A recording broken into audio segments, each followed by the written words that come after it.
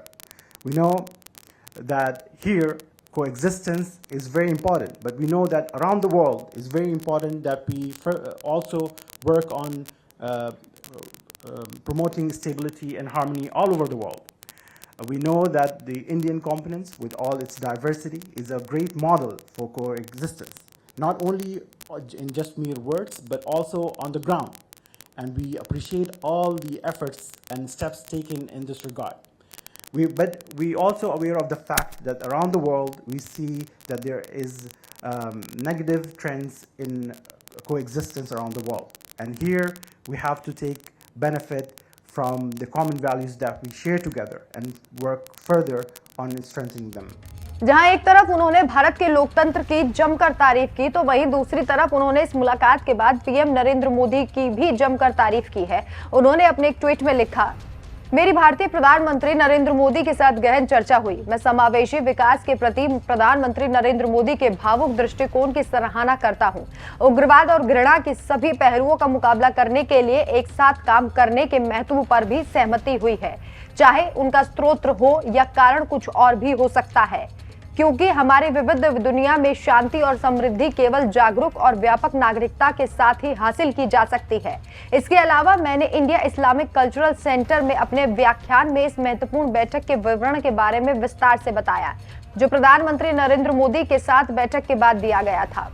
Sheikh Mohammad Alyssa के इस tweet को रीट्वीट करते हुए प्रधानमंत्री नरेंद्र मोदी ने लिखा, शेख मोहम्मद अलीसा और मुस्लिम विद्वानों के संगठन के अध्यक्ष से अंतर धार्मिक संवाद को बढ़ाने, चरमपंथी विचारधाराओं का मुकाबला करने, वैश्विक शांति को बढ़ाने और भारत और सऊदी अरब के बीच साझेदारी को गहरा करने पर हमारे बीच विचारों का शानदार आदान प्रदान हुआ है। वैसे तो ये कोई पहली बार नहीं है जब भारत के लोकतंत्र और पीएम नरेंद्र मोदी की तारीफ की गई हो। इससे पहले भी कई बार भारत के लोकतंत्र का उदाहरण दिया गया है और विश्व में पीएम नरेंद्र मोदी के बढ़ते कद को कोई नजरअंदाज भी नहीं कर सकता। लेकिन फिर भी कुछ तथाकथित लोग हैं जो खुद को सच्चा देशभक्त मानते हैं और वही लोग हैं जो लगातार देश में नफरत भी फैला रहे हैं। वो देश के लोकतंत्र को बदनाम करने की कोशिश करते रहते हैं और पीएम नरेंद्र मोदी के खिलाफ एक अलग ही नैरेटिव सेट करने की कोशिश में लगे हुए हैं। आपकी इस खबर पर क्या राय है, हमें कमेंट करके जरूर बताएं। नमस्कार।